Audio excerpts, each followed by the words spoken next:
बहुत साल पहले की बात है। सुंदरबन के जंगल में शेर खान का शासन था। शेर खान दिल का बहुत अच्छा था। शेर खान हमेशा जंगल के जानवरों का ख्याल रखता था। एक सियार शेर खान का वफादार मंत्री था।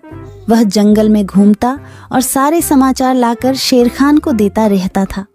एक दिन सियार शेर खान के पास आया और कहा,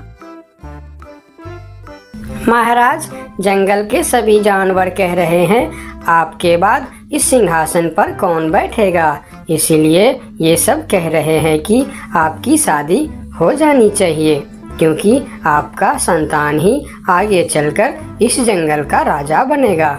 हाँ, जंगल की जानवर सही कह रहे हैं। मेरा संतान ही आगे चलकर इस जंगल का राजा बनेगा।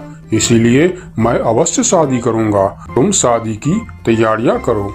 फिर शेर खान की शादी बड़ी ही धूमधाम से हो रहे थे। जंगल के सभी जानवरों को शादी में बुलाया गया था। सिर्फ एक छोटे से चूहे को छोड़कर शादी में बहुत सारा खाने पीने का इंतजाम किया गया था। सभी जानवर पेट भर खाना खाया। इधर चूहा को निमंत्रण ना मिलने के कारण वह बहुत गुस्से में था। ये शेर तो बड़ा ही घमंडी निकला। उसने मुझे शादी में ना बुलाकर मेरा अपमान किया है। मैं इसका बदला अवश्य लूंगा। इस बात को लेकर चूहा बहुत ही नाराज था। वह मन ही मन सोचने लगा कि इसका बदला कैसे लिया जाए। कुछ देर सोचने के बाद वह एक योजना बनाता है। मैं भी शादी करूंगा। हाँ, मैं भी शादी करूंगा। बड़ी धूमधाम से शादी करूंगा और शादी में उस शेर को छोड़ के सभी को आमंत्रित करूंगा। हाँ, यही ठीक रहेगा। फिर चूहे ने शादी करने का फैसला कर लिया और वह अपने लिए एक दुल्हन ढूंढने निकल पड़ा। थोड़ी दूर जाने के बाद उसे एक दुल्हन दिखाई पड़ा। फिर चूहे ने उसके पास जाकर कहा, शादी तो मैं कर लूं, लेकिन इसके साथ से तो मैं बिल्कुल नहीं शादी करूंगा। मेरी दुल्हन तो उस घमंडी शेर के दुल्हन से भी सुंदर और शक्तिशाली होनी चाहिए। फिर चूहा आगे जाकर एक पेड़ के नीचे रुक गया। दुल्हन की खोज को लेकर चूहा चिंतित हो गया। वह सोच रहा था कि भला इतनी सुंदर और शक्तिशाली दुल्हन उसे कहाँ मिलेगा। यह सोचते सोचते वह चल ही रहा था कि उसकी नजर आसमान की तरफ गई। उसने देखा कि सूर्य भगवान आसमान में चमक रहे हैं। तभी उसके दिमाग के बत्ती जली। अरे वाह, सूर्य भगवान तो सबसे शक्तिशाली है। कितना तेज है उनका। यही ठीक रहेगा। उनकी बेटी सुंदर भी होगी और शक्तिशाली भी। फिर चूहा एक पेड़ के नीचे ध्यान लगाते हुए बैठ गया और सूर्य भगवान को तपस्या करने लगा। ओम सूर्याय नमः, ओम सूर्याय नमः, ओम सूर्याय नमः। इधर चूहे को तपस्या करते हुए देखकर सूर्य भगवान बहुत आश्चर्य हुए कि यह नन्हा सा चूहा उनकी तपस्या क्यों कर रहा है। फिर सूरज भगवान चूहे के सामने प्रकट हुए।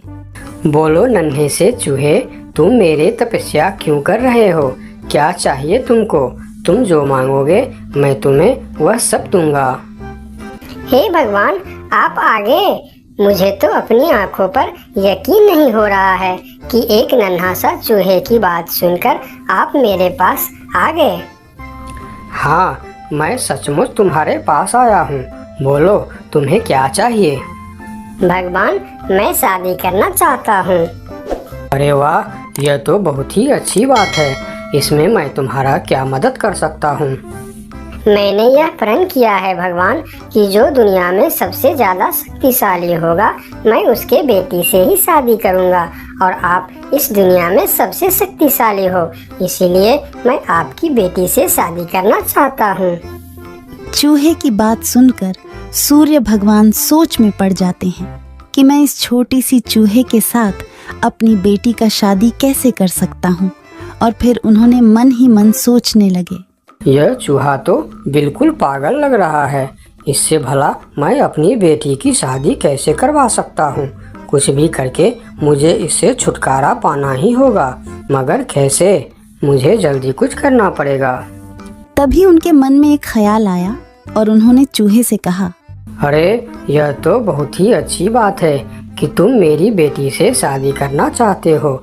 मुझे अपनी बेटी के लिए तुमसे अच्छा वर और कहाँ मिलेगा। सूर्य भगवान का बात सुनकर चूहा मन ही मन बहुत खुश हो गया और उसके मन में लड्डू फूटने लगे। तभी सूर्य भगवान बोलते हैं, लेकिन एक समस्या है, मैं दुनिया का सबसे शक्तिशाली नहीं हूँ और तुमने प्रण किया है कि जो दुनिया में सबसे ज़्यादा शक्तिशाली होगा तुम उसी के बेटी से शादी करोगे। अगर तुमने मेरी बेटी से शादी की तो तुम्हारा प्रण टूट जाएगा। हे भगवान, ये आप क्या बोल रहे हो? आपसे भी शक्तिशाली? आपसे शक्तिशाली भला इस दुनिया में और कौन हो सकता है?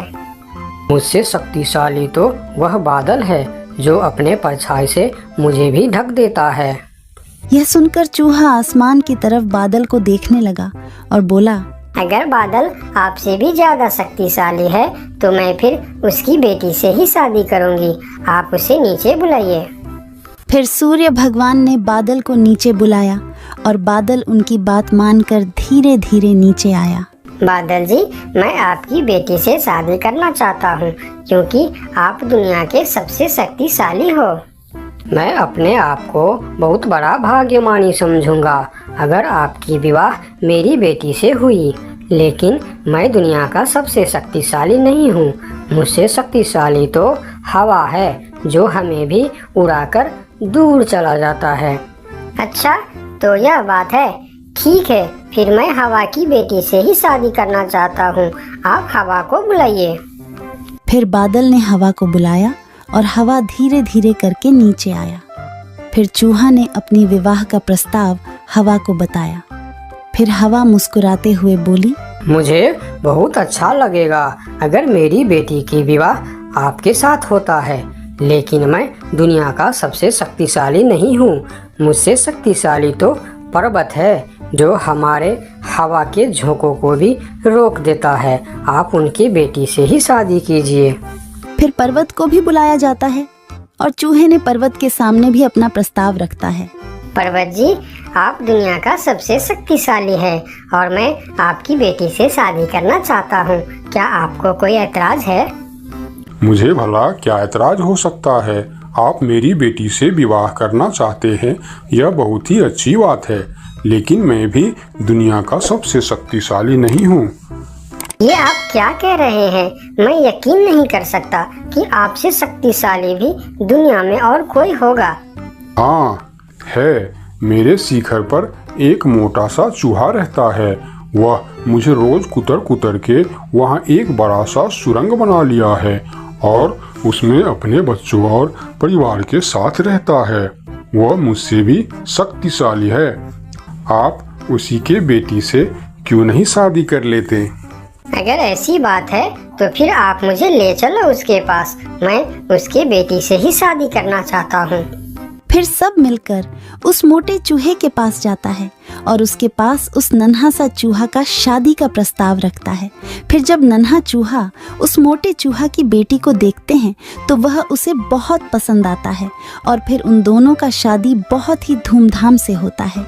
नन्हे चूहे ने जंगल की सारे जानवरों को निमंत्रण दिया, लेकिन शेर से बदला लेने के लिए उसने उनको निमंत्रण नहीं भेजा। जब शेर खान को इस बात की खबर होती है तो शेर खान बहुत ही गुस्सा हो जाता है और अगले दिन सियार को उस चूहे के पास भेजता है और बोलता है, उस चूहे को कल मेरी दरबार में हाजिर करो। अगले दिन सियार उस चूहे को बुलाने के लिए उसके घर पर जाता है। अरे चूहा भाई, तुमको शेर खान ने याद किया है, जल्दी चलो। चूहा सियार के साथ शेर खान के दरबार में जाता है। उसे देखते ही शेर खान चिल्लाकर बोलते हैं, क्यों रे चूहे, तुम्हारी इतनी बड़ी दुस्साहस? तुमने अपनी शादी में जंगल की सभी पक्षी और जानवरों को निमंत्रण दिया और तुमने मुझे बुलाना सही नहीं समझा। मैं इस जंगल का राजा हूँ और सबसे शक्तिशाली भी।